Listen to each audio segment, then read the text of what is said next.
किसान भाइयों, हमारे खेत की मिट्टी हमारे लिए ईश्वर का दिया हुआ सबसे अच्छा उपहार है, क्योंकि हम हजारों अनुसंधानों के बाद भी प्रयोगशाला में मिट्टी को नहीं बना सकते। यह मिट्टी का निर्माण हजारों वर्षों की प्रक्रिया से होकर के मिलता है।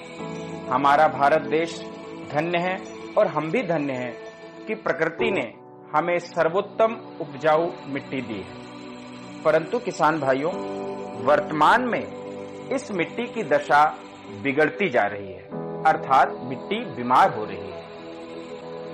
किसान भाइयों, यह मिट्टी निर्जीव नहीं होती, मिट्टी सजीव होती है। मिट्टी में जीव होते हैं। ये जीव ही हमारी इस मिट्टी को हमेशा संतुलित व पोषित रखते हैं।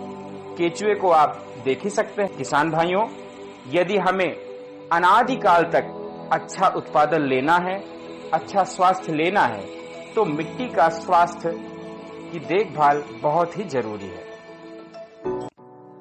किसान भाइयों, कृषि में उन्नतशील प्रजातियों का प्रयोग हुआ, रासायनिक उर्वरक हमने प्रयोग किए, इससे उत्पादन तो बढ़ा, परंतु गुणवत्ता घटती गई व मिट्टी का स्वास्थ्य प्रभावित हो गया। जो बुजुर्ग किसान भाई हैं, वे यह आसानी से बता सकते हैं कि एक समय था जब मुट्ठी भर रासायनिक उर्वरक डालने से बहुत ही बेहतर परिणाम होता था।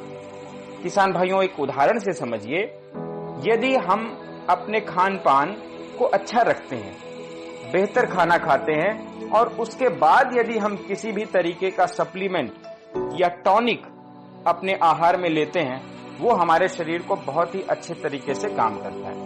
यदि हम अपना खान पान सही नहीं रखते हैं और केवल उस टॉनिक के भरोसे रहते हैं, तो हमारा शरीर साथ नहीं देता है। इसी प्रकार से मिट्टी भी यदि केवल रासायनिक उर्वरकों पर निर्भर है, तो यह वांछित उत्पादन व गुणवत्ता नहीं दे सकती और लंबे समय तक तो कदापि नहीं दे सकती। वर्तमान में फैली कोरोना नामक महामारी में भी आप यह देख रहे हैं कि सरकार के द्वारा यह निर्देश दिए जा रहे हैं, आयुष मंत्रालय के द्वारा निर्देश दिए जा रहे हैं कि हम सभी मनुष्यों को अपने खान पान में रोग प्रतिरोधक क्षमता को बढ़ाने वाले आहार को शामिल करना है।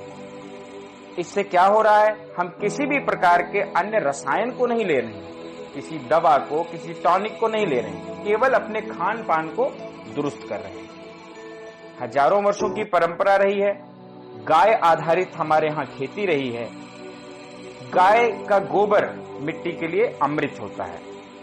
कुल मिलाकर के यह कहना है कि मिट्टी के अंदर में कार्बनिक पदार्थों को बढ़ाना है। कार्बनिक पदार्थ क्या होते हैं, जैविक पदार्थ क्या होते हैं?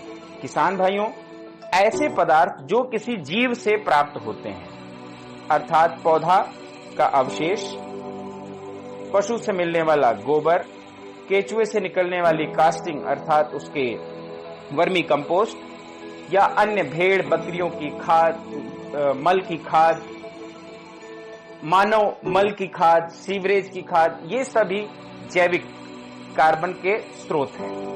इनका हम प्रयोग करके अपने खेत में जैविक कार्बन की मात्रा को बढ़ा सकते हैं। यह जैविक कार्बन जब खेत में बढ़ता है, अर्थात जैविक तत्व की वृद्धि होती है, तो मिट्टी में रहने वाले विभिन्न प्रकार के जीव सक्रिय हो जाते हैं और वे हमारी मिट्टी को उर्वरा करते हैं, उसको पोषण देते हैं। और इससे क्या होता है किसान भाइयों, कि हमारे खेत की मिट्टी में बहुत ही अच्छे अच्छे सुधार होते हैं। पर्यावरण की सुरक्षा तो होती ही है, मिट्टी की संरचना सुधरती है, मिट्टी की जल धारण क्षमता, मिट्टी को पानी रोकने की क्षमता बढ़ती है, मृदा की उर्वरता बढ़ती है और मिट्टी के भौतिक, रासायनिक व जैविक गुणों में भी वृद्धि होती है। जीवांश कार्बन की वृद्धि से मिट्टी के अंदर उपलब्ध फास्फोरस की मात्रा में बढ़ोतरी होती है। Zinc, ferrous, manganese, copper, boron की फसल को उपलब्धता बढ़ती है और जो भी हम रासायनिक उर्वरक प्रयोग करते हैं अथवा सिंचाई करते हैं, इसका बेहतर परिणाम हमको देखने को मिलता है। अतः सभी किसान भाई कृपया अपने खेतों में जैविक कार्बन को बढ़ाने का उपाय अवश्य करें।